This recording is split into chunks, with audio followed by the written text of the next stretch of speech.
Hello everyone, today I'm doing a video talking about a few reasons why I believe, and I think most Christians should, if not all, in complementarianism, which is the belief that God made man and woman for each other and that there is a leading role and a following role as he did make for them in the Bible and for marriage.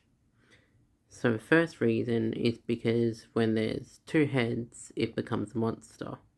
This is a Bible verse, and it is why, explaining when there is a competitive idea for leadership, whether it be in the workplace or at home.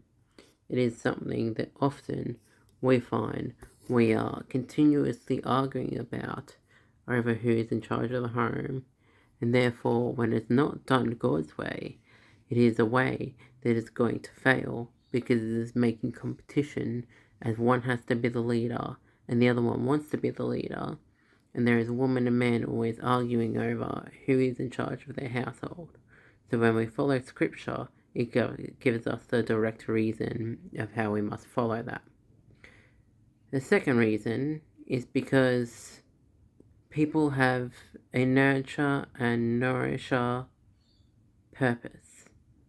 So this means that the man is supposed to be more of the disciplinary and teach you morals and rules and self-discipline and how to look after yourself and more of inner detail, where the woman does more of the job that's considered raising work. And raising work is like when you put together a recipe to make it. You make the recipe, you make it pretty, you actually make the cake, you raise it, you do the cooking, you kind of do the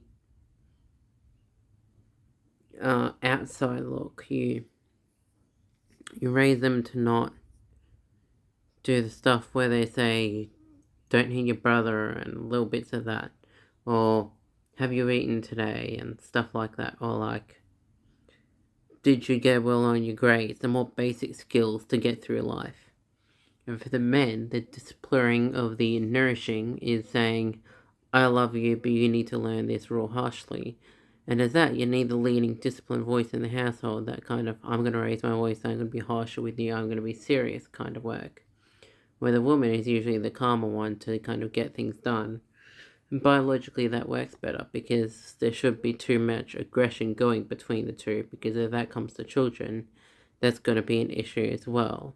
Because when you have a problem with your child and they need to be disciplined, you can easily say no to what they're doing and hear that serious voice as a man is here to protect them, provide for the family, that protective value to lead them into where they must be as a family.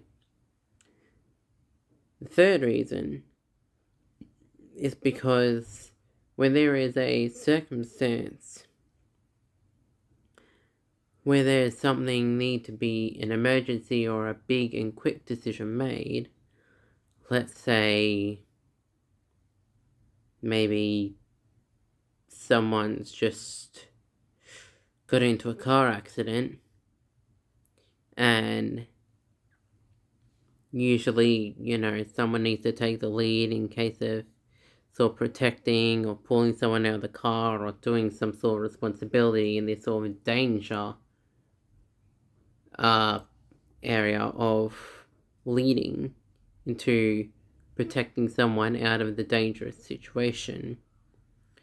I suppose the risk taker in an emergency situation is considered for the men. Now, this isn't a sexist thing because, of course, women can do that. But the idea is when men are made to sacrifice for their family, the most being the husband, this is what God has said as, are you willing to die for your wife? Meaning it's not literally the idea that we want to die, but are you able to make sacrifices that will cause that marriage and that relationship to work better? And then for this, we like to say that it's really a suffering area in the workplace, that you're going to take the risks to show the leadership, meaning you can make more decisions for the family in highly dangerous situations. And the fourth reason is procreation. Now you might think, well, don't women do all the pregnancy? Yes. But in Genesis, we notice the first Adam, and which is Adam, as of the first human being that started with man.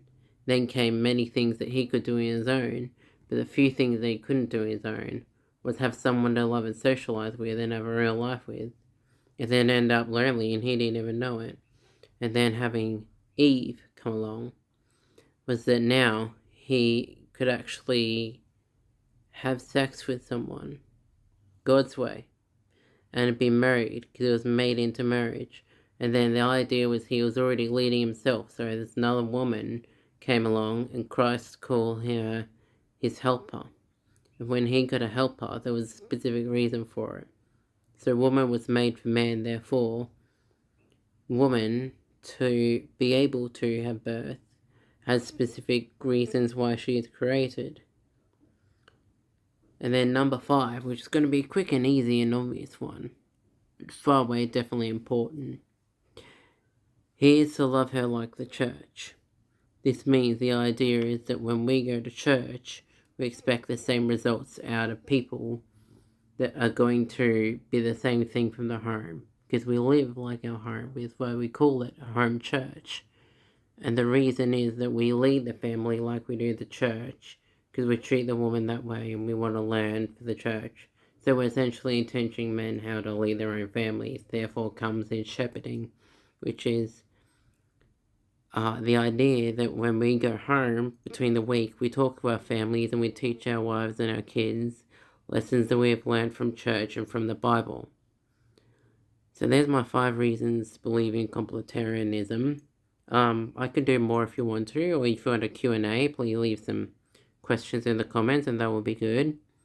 I hope you enjoyed this video. I hope you found it very useful. And I plan to do more in-depth video when I have more resources and utilities for me. And I have a whiteboard and area ready. So, have a good day. Stay blessed. Hope you learned something here. And I hope the next video that comes along we have another idea for too. Thank you. See ya.